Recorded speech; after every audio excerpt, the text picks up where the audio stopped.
For a moment, I want you to imagine a scene of peace. Close your eyes and imagine it. Describe it to yourself as fully as you can. Enter into it deeply enough to feel its glow. Some of you may have pictured yourself dozing in the bottom of a rowboat on a calm and tranquil lake. Others may have seen themselves looking at a little baby in a crib, sleeping peacefully. Or a dog napping on the lovely sun-soaked lawn. Still others may have seen themselves in a landscape empty of people, but full of grain gently waving in the breeze, or beside a stream in the woods with the water making music as it runs over and around the stones in its course. Whatever the picture you painted and entered into, chances are it was not like the kind of scene drawn by today's gospel reading. That reading speaks of locked doors, of secret meetings at night, and of fear. None of these things make a person normally think about peace. Nor does the presence of one whose body is marked by the signs of torture and death. It seems clear, however, that John wanted us to see the two visits of Jesus to his disciples in the upper room as occasions of peace. And perhaps they can speak to us about some dimensions of peace that we do normally think of. Perhaps they speak to us of peace in the midst of turmoil, of peace in the midst of fear, of peace in the midst of doubt. A peace that many find elusive today in the way we are living with the COVID-19 virus. False ideas about peace and joy abound in our society. These false ideas can distort our entire picture of what life is supposed to be about, and of who Christ is, and of who we are. Some people believe you have to be rich to be happy, to be married and have children to be happy, or need over 20,000 friends on Facebook to be happy. Do you really need all these things to be happy and have a smile on your face? I don't think so. Our risen Lord never waits until we are already happy and smiling in order to come to us. And he never wears a false smile. Think of this for a moment.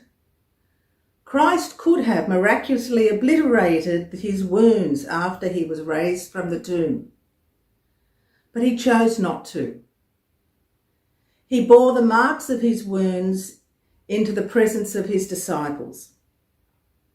In the same way, Christ does not ask us to banish our wounds when we come into his presence. Not even at Easter, when we are supposed to be full of joy. Not even at the moment when so many people are in financial hardship and unable to hug our extended families. The risen Christ came to his disciples in the midst of their turmoil and fear. He came in the midst of their doubt and their sense of having failed both him and their own selves. And he said to them, "Peace be with you." And when Jesus said this, he showed them his wounds, the holes in his hands and in his side, as if to say, "See these wounds, feel them, and know that it is all right to hurt. Pain comes to us all. I was hurt as all people are hurt. But that pain and that hurt no longer has dominion over me. I live as I said I would. But I told you too that after passing through various trials and tests, that pain and even death itself would lose its power over me and those who believe in me.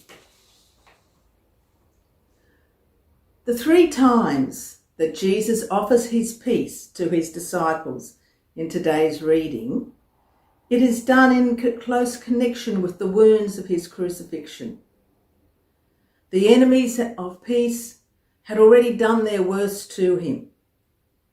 They had made cowards and liars of his followers and had mocked his own words and actions. They had humiliated him in the city streets and violated his flesh and robbed him of his life. But they had failed. On the evening of the first week, he came to his disciples and showed them that he lived despite the worst that could happen. The peace that Jesus offers can be described as the confidence his followers were able to take from his resurrected appearance. His return on that first day of the week signalled the fact that his life and promises will endure.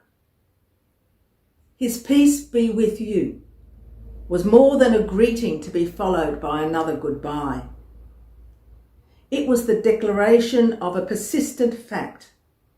Because Jesus lives, nothing can separate his followers from him and life in him. The disciples realised this fact, and in realising it, received the peace that Jesus could offer. For without it, they were left to continue alone in darkness and fear in their locked rooms. And peace showed itself. Confidence showed itself. Inner strength showed itself. Later, when the disciples left that room and went into the world to proclaim that love and right and forgiveness of God through Jesus Christ, the risen Lord. We notice that none of the external circumstances of the disciples changed when they received and accepted the peace that Christ offered them. They believed in him. They had confidence in him. They knew that nothing could separate them from God's love after he appeared to them. But they still had to face the same situations they faced before he broke into the room. They still had to face the authorities. They still had to risk going out into the streets. They still had to deal with crowds who had mocked and crucified Jesus. They still had to face trials and tribulations, just as we do in our present life today. Peace be with you is the word of Jesus to us. Peace be with you, and blessed are you when you have not seen, as the disciples saw, and yet you have come to believe. Blessed are you, not because life will be plain sailing for you. Blessed are you not because you will always want to smile and will never have to suffer.